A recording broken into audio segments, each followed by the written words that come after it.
This is Edo Executive Platform, a program that is designed to bring to bear the policies and programs of Edo State government under the leadership of Mr. Godwin Obaseki. It will also provide accurate information about the developmental strides of the government in all the sectors of the state.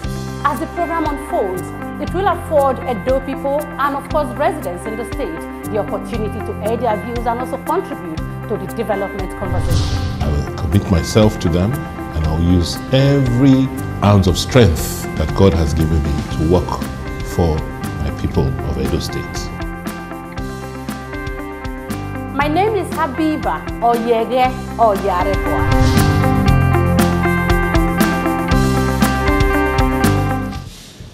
In my maiden budget last year, I declared that my vision for Edo State was to achieve prosperity for our people by leveraging on the comparative advantages and the key factor endowments which we enjoy as a state.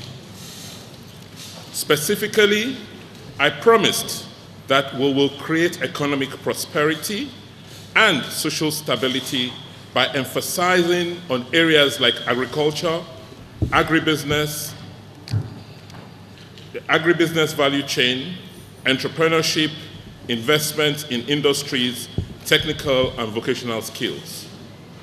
I emphasized that in order to achieve the rapid economic and social transformation which we seek, we will strengthen our institutions, particularly the civil service, the judiciary, and the rule of law, to ensure environmental sustainability and give pride of place to culture and tourism. Mr. Speaker, it is to the glory of God Almighty that 1 year after I stand here before you, my stewardship on how much we have achieved in our pathway to achieving our mandates. We have made sacrifices to transform the lives of our people for the better and to make Edo State the preferred investment destination in Nigeria. Let me briefly undertake a review of the domestic macroeconomic environment in the year 2017. As you are aware, the macroeconomy of our great country suffered from severe setbacks between 2014 and 2016. However, compared to the economic difficulties which we experienced in 2016, we saw that the economy of Nigeria, which slipped into recession in 2016, began to recover in the first quarter of 2017. In line with expectations, Nigeria's macroeconomic fundamentals have shown remarkable improvements since the start of 2017. And by the second quarter, we were grateful to our president and his economic team for taking Nigeria out of recession. From the recently released gross economic product report for the third quarter this year, the economy expectedly showed an expansion as total output grew by 1.4%. In terms of inflation, we saw that inflation started to moderate from 18.7% in January to 15.9% in October this year. This moderation is largely attributable to good harvest and reduced pressure on food prices. In the area of external reserves and foreign exchange, we saw an improvement in our external reserves from $26 billion at the start of the year to $34.5 billion on the 23rd of November this year. The rebound in external reserves is mainly driven by improvements in the gross domestic crude oil production and the partial recovery in global oil prices since last quarter of 2016. The improvements in oil production has had positive impacts on the country's trade balance also. The central bank, utilizing several monetary and policy tools, was able to stabilize the official exchange rate at 305.85 naira to $1 US, while the rates in the parallel market also appreciated by 34.6% from 490 naira to the dollar at the beginning of the year to 364 naira to the dollar as at 24th of November this year. Mr. Speaker, beyond these statistics, as a country, we face the future with renewed hope after exiting the worst economic recession we have faced in decades. Our renewed confidence in Edo State is anchored on our achievements in 2017, in which we deployed budgetary tools and instruments to stabilize the economy while the vagaries of the economic recession lasted. As a state, we had our own peculiar challenges, as we could not access the World Bank budget support facility, which we had anticipated in the appropriation. And this necessitated us coming back to you last month to review the 2017 budget.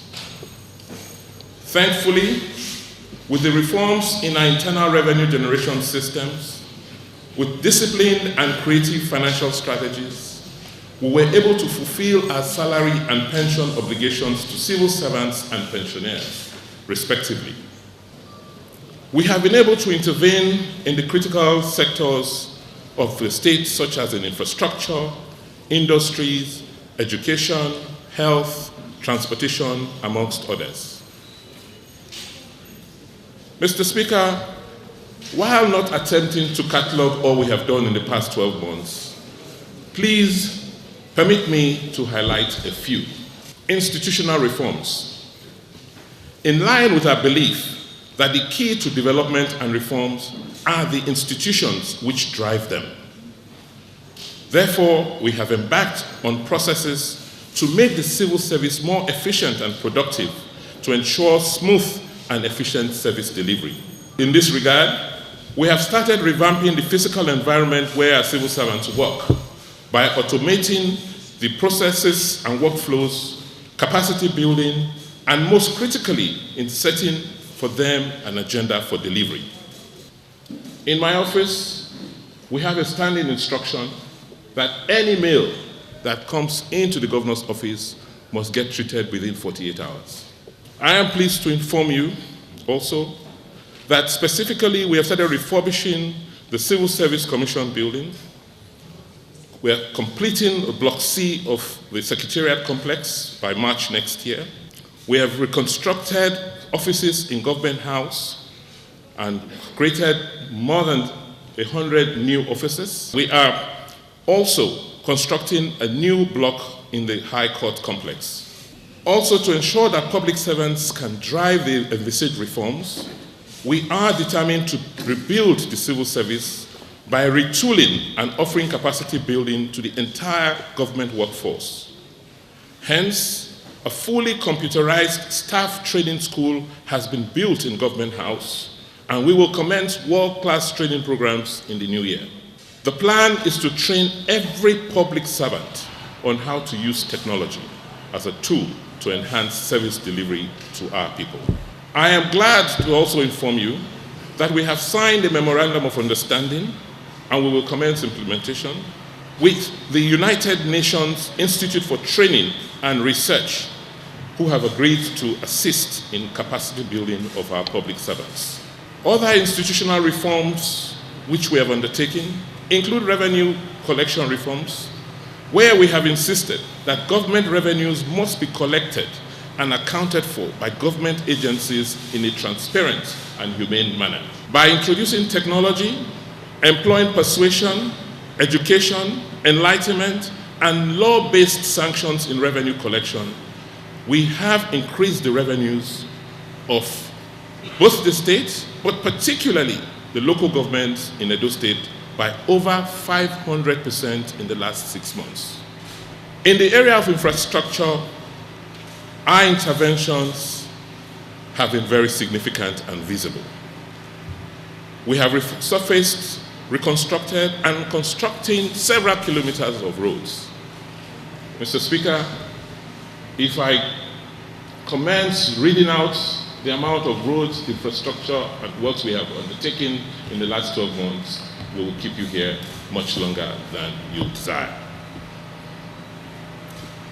In the area of technical and vocational education, in order to fulfill our promise to create a minimum of 200,000 jobs in my first 4 years in office, we have commenced the rebuilding of our technical colleges, beginning with the Benin Technical College, so that we can have trained, qualified, competent artisans and technicians who can employ themselves and also provide services and manpower to investors who we expect to attract. Edo State has already signed a memorandum with the Nigerian Institute for Welding to ensure appropriate certification and retraining of artisans in the state. Let me use this opportunity to once again thank the World Bank, the Industrial Training Fund, the Nigeria Employers Consultative Association, and other agencies and companies who have supported us thus far in this regard. In the area of industrialization, our goal, as we have always stated, is to utilize our endowments, particularly the availability of energy, as our advantage to become a major industrial hub in Nigeria. The groundbreaking ceremony of the multipurpose Benin Industrial Park in Ikobaka local government by His Excellency Professor Yemi Oshibajo, GCON, a few weeks ago, marked the turning point in the industrialization of Edo State. The design of the Ilushi Agricultural Processing Zone, the Kuba Production Park, the Edo Auto Mart, and the BTC Innovation Hub have commenced. We have been able to resuscitate the Auchi Fertilizer and Chemical Plant, which is now the only facility of its kind in this part of the country that is available for the presidential program on fertilizer. We have also completed the redesign of the central Benin bus terminal and 4 other mini terminals. And we are confident that once we finish the construction of the Benin bus terminal before September next year, we will ease the current suffering of our people who have to trek long distances to get transport. We're also taking delivery in the next few days of 75 new commuter buses so that we can restock our fleet of the comrade buses, which has aged. The Gelegele Seaport. Our dream is an industrialized state which will be facilitated by the development of the Gelegele Seaport. We are committed to the realization of this project because of the several socio-economic benefits that are tied to it. Namely, it will serve as a gateway for the exports of processed goods from our industries, create jobs, and boost the other investments that we are currently making. A technical report on the project has been submitted and it's been reviewed for implementation. Mr. Speaker, permit me to also mention some of the other initiatives which we have undertaken in the last 1 year. We believe that it is important that we use this rare opportunity to inform you, the representatives of our people, on what their governments have achieved.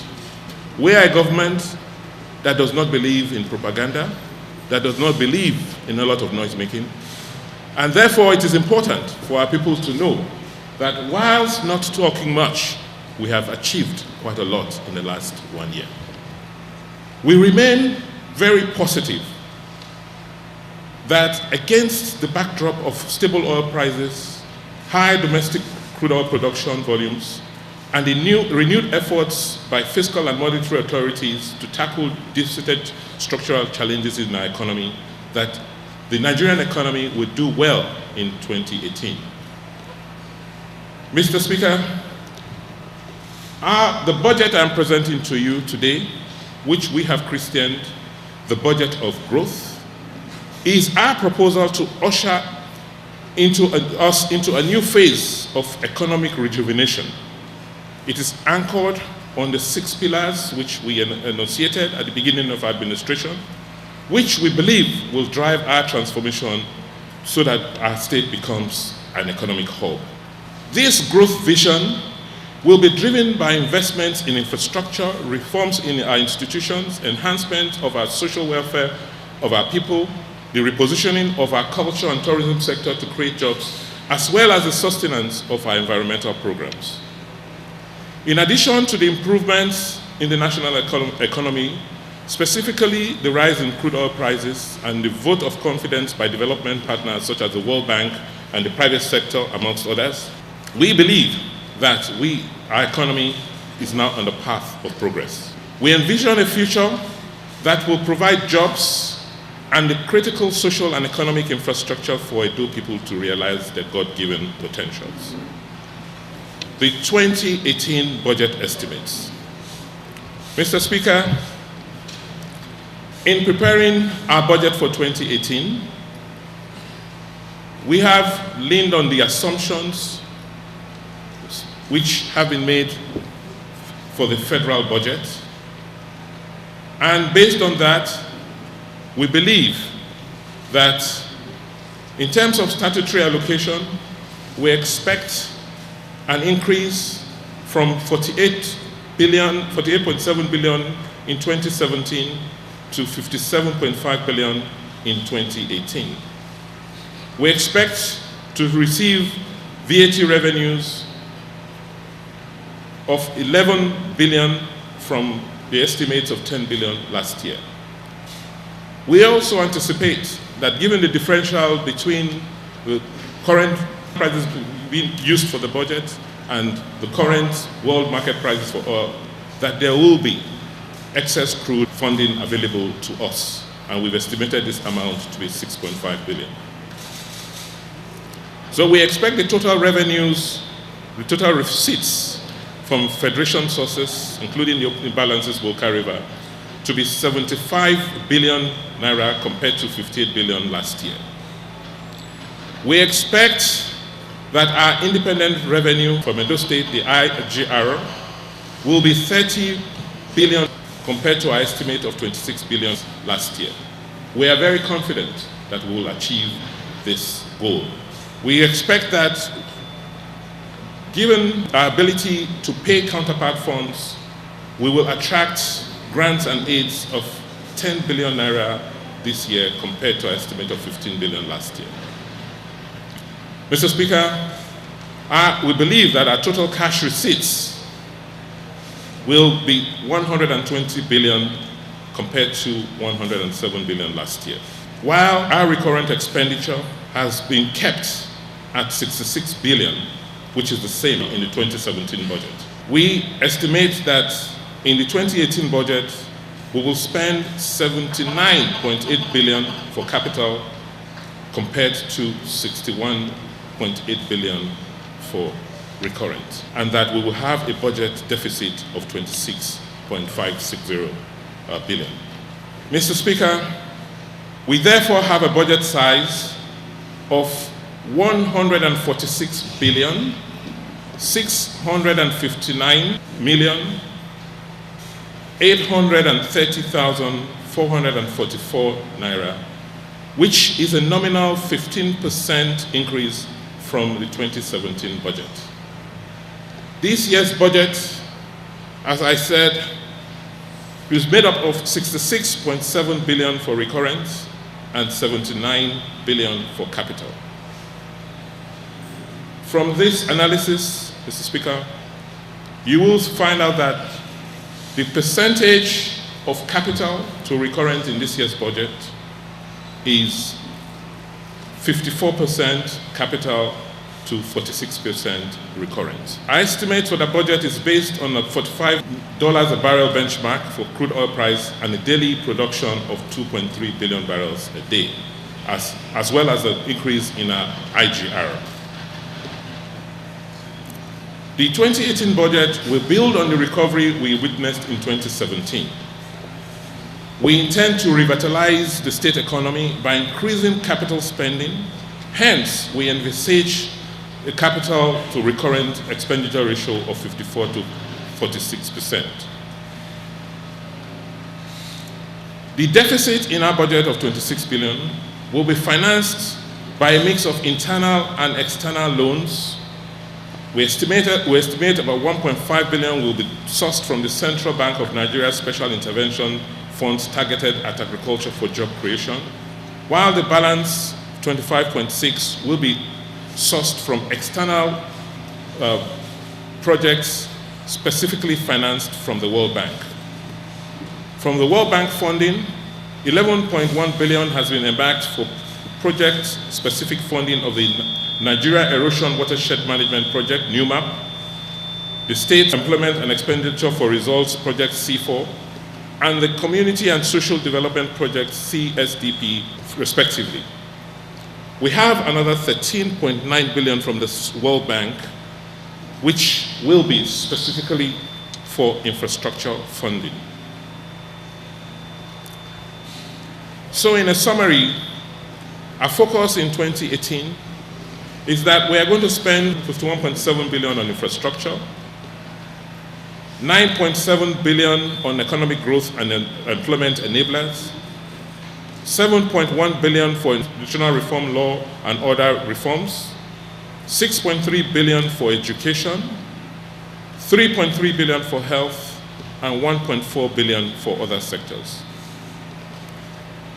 From the allocation to the various sectors in the 2018 budget proposal, you will find that a larger part of the 2018 budget will be devoted to the development of physical and social infrastructure across the state to improve the standard of living of Edo people. I have the singular honor and pleasure to lay before you the proposed 2018 budget proposal for your kind consideration.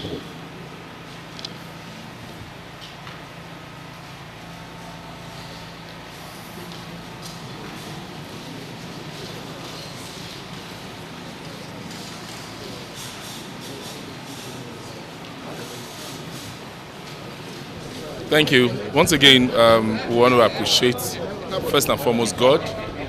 I want to thank God for giving us a governor with this level of knowledge and understanding of the Nigerian economy. As we have all seen, in his first year of governance, the difference, less talking but lots of action. The budget estimate that has been presented is a 146.6 billion budget.